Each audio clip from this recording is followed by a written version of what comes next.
Selamat siang semuanya. Jadi, saya Imadi Sukadana dengan NIM 19055311145 akan mempresentasikan tentang manufaktur. Yang pertama, apa sih manufaktur itu? Jadi, manufaktur itu adalah sebuah badan usaha atau perusahaan yang memproduksi barang jadi dari bahan baku mentah dengan menggunakan alat, peralatan, mesin produksi, dan sebagainya dalam segala produksi yang besar. Misalnya, dalam industri manufaktur pesawat, kemudian pakaian, dan lain sebagainya. Selanjutnya, sejarah singkat manufaktur.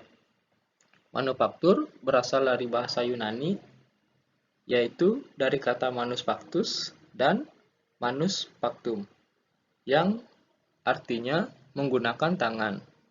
Kata manufaktur muncul pertama kali pada tahun 1576 dan pada tahun 1683 muncul kata manufacturing.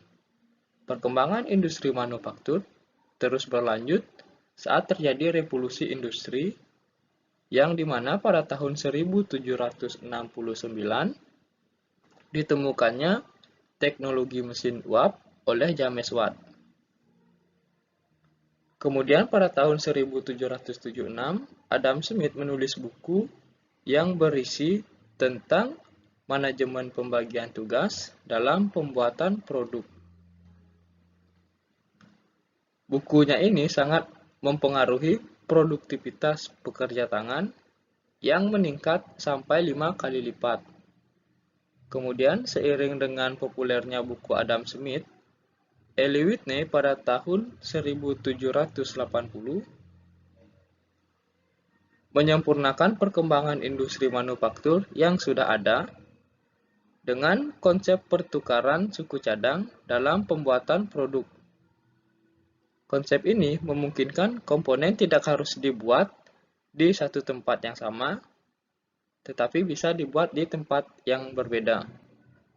Ukurannya dibuat dengan standar yang sama di setiap tempat dengan toleransi yang telah disepakati.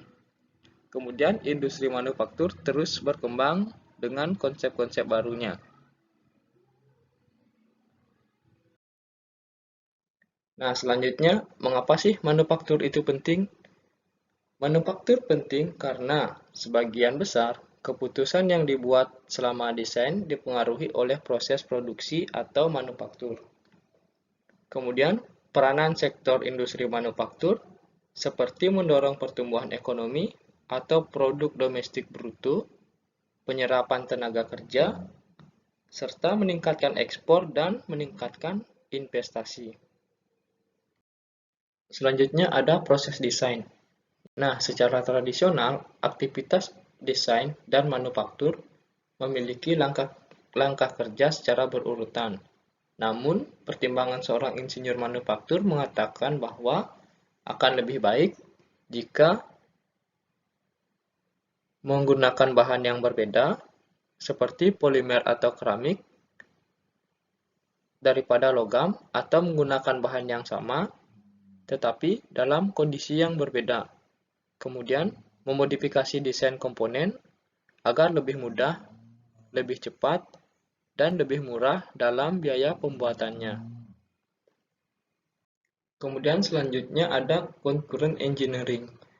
Concurrent engineering ini adalah sebuah pendekatan sistematik untuk mengintegrasikan semua proses desain produk dan proses-proses yang berkaitan, baik itu proses manufaktur maupun proses pendukungnya.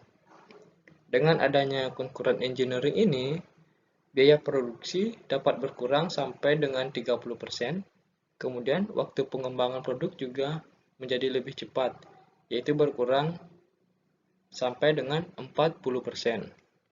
Selanjutnya, ada desain untuk pembuatan, perakitan, pembongkaran, dan perbaikan. Nah, yang pertama desain untuk pembuatan.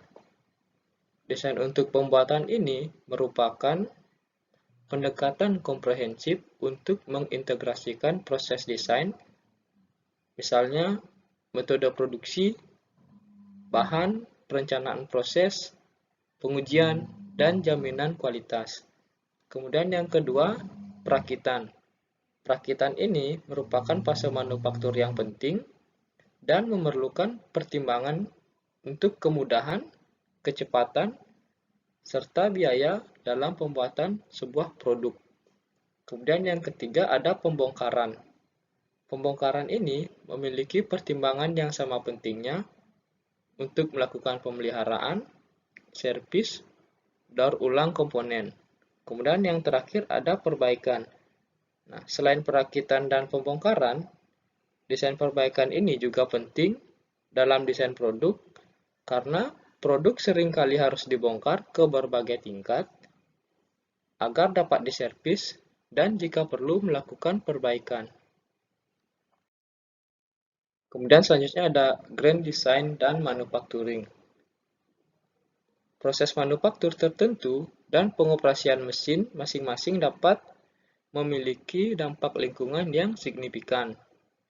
Operasi manufaktur pada umumnya menghasilkan beberapa limbah seperti derak dari pengecoran dan operasi pengelasan, kemudian limbah berbahaya dan bahan beracun yang digunakan dalam berbagai produk, yang selanjutnya asap dan polutan dari tungku dan gas dari pembakaran bahan bakar fosil, kemudian limbah yang selanjutnya pelarut dari operasi pembersihan. Dampak yang dihasilkan adalah kerusakan lingkungan dan ekosistem bumi, dan pada akhirnya pengaruhnya terhadap kualitas hidup manusia. Misalnya terjadi pemanasan global, gas rumah kaca, penipisan ozon, kemudian limbah berbahaya, dan rembesan kontaminan ke sumber air. Selanjutnya, pemilihan bahan. Seiring perkembangan baru berlanjut, pemilihan bahan yang sesuai untuk aplikasi tertentu menjadi lebih menantang. Juga ada tren yang terus berubah dalam substitusi bahan, tidak hanya didorong oleh pertimbangan teknologi, tetapi juga oleh ekonomi. Dalam pemilihan bahan, ada beberapa hal yang perlu diperhatikan. Yang pertama ada sifat bahan, kemudian yang kedua ada ketersediaan, dan yang ketiga service life. Di sifat bahan ini, kepentingan dalam manufaktur umumnya meliputi kekuatan dari bahan itu sendiri, kemudian kekerasannya, ketangguhan, elastisitas, serta kelelahan. Kemudian ketersediaan bahan. Ketersediaan bahan menjadi perhatian utama dalam manufaktur karena jika bahan tidak tersedia dalam jumlah, bentuk, dimensi, dan permukaan yang diinginkan, bahan pengganti atau proses tambahan dari bahan tertentu mungkin diperlukan.